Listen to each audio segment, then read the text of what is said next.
Electrostatic potential due to a point charge. Suppose आपके पास एक पॉइंट चार्ज है प्लस क्यू जो कि ओ पॉइंट पे है और इस पॉइंट चार्ज की वजह से हमको पी पॉइंट पे इलेक्ट्रोस्टैटिक पोटेंशियल फाइंड करना है। अब इलेक्ट्रोस्टैटिक पोटेंशियल की डेफिनेशन ये कहती है कि किसी भी पी पॉइंट पे अगर आपको इलेक्ट्रोस्टैटिक पोटेंशियल फाइंड करना हो तो आप क्या करेंगे, एक यूनिट पॉजिटिव टेस्ट चार्ज लेंगे और उसको इनफाइनाइट डिस्टेंस से, इंफिनिटी से पी पॉइंट तक लाएंगे विदाउट एनी एक्सेलरेशन। तो जो वर्क हमको करना पड़ेगा इस यूनिट पॉजिटिव टेस्ट चार्ज को इंफिनिटी से पी पॉइंट तक लाने के लिए, वो वर्क आपके चार्ज में स्टोर हो जाता है एज इट्स इलेक्ट्रोस्टैटिक पोटेंशियल।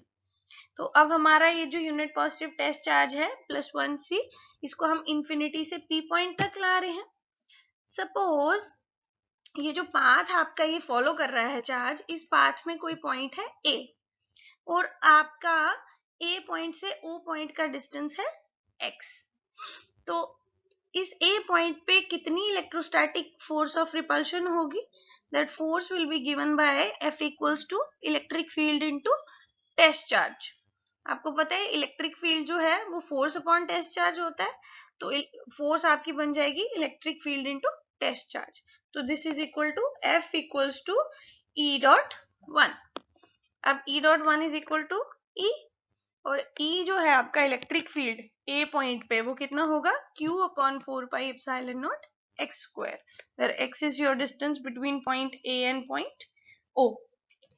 अब क्या है, इलेक्ट्रिक फील्ड और इलेक्ट्रिक फोर्स जो है, इलेक्ट्रोस्टैटिक फोर्स, इन दोनों का मैग्नीट्यूड आपस में इक्वल है।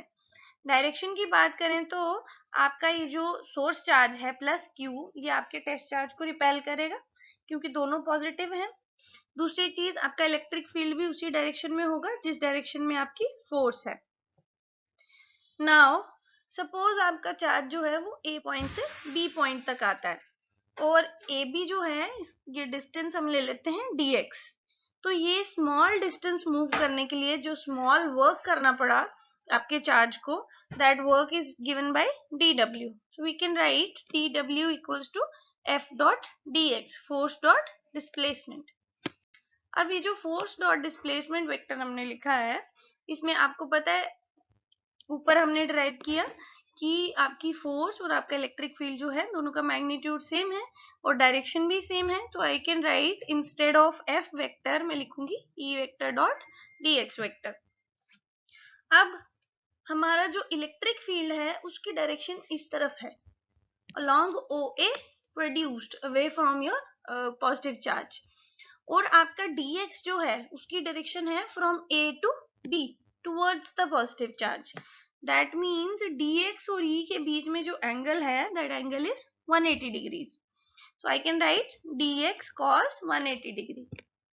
अब cos 180 डिग्री जो है ये -1 के बराबर होता है, तो यू विल गेट -e/dx। ये जो -e/dx है ये इतना वर्क हमको करना पड़ेगा अगर हमको किसी यूनिट पॉजिटिव टेस्ट चार्ज को ए पॉइंट से बी पॉइंट तक लाना है, और जो टोटल वर्क हमको करना पड़ेगा किसी यूनिट पॉजिटिव टेस्ट चार्ज को इंफिनिटी से पी पॉइंट तक लाने के लिए, वो सॉल्व करने के लिए हम क्या करेंगे, हम ये जो स्मॉल वर्क वाली इक्वेशन है इसको इंटीग्रेट कर लेंगे within the limits from infinity to R. तो आपके पास आ जाएगा W is equal to integration from infinity to R -e/dx।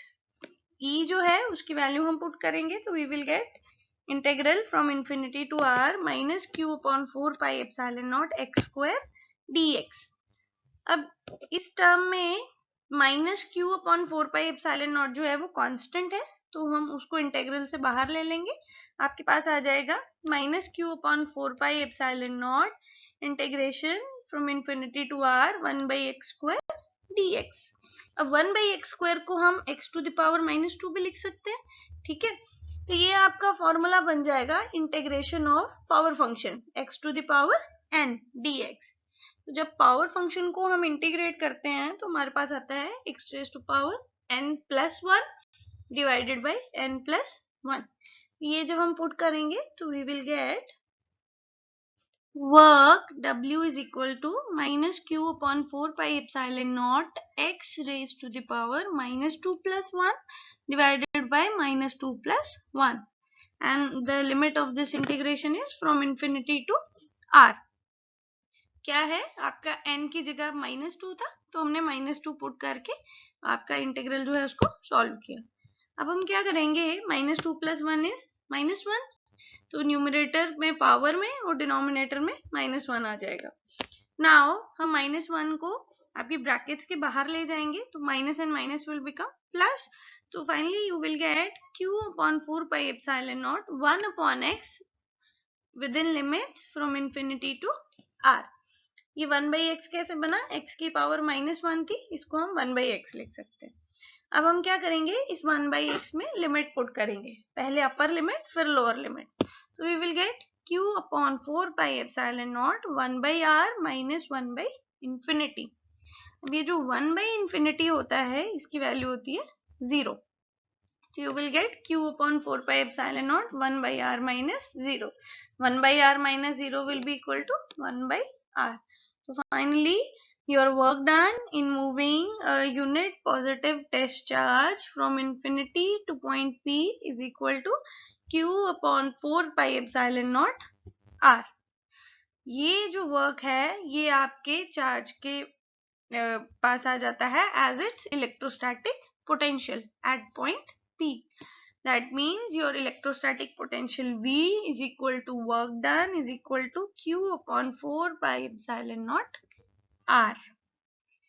अब ये जो पोटेंशियल है ये पॉजिटिव चार्ज के लिए है, पॉजिटिव चार्ज के लिए इलेक्ट्रोस्टैटिक पोटेंशियल भी पॉजिटिव होता है।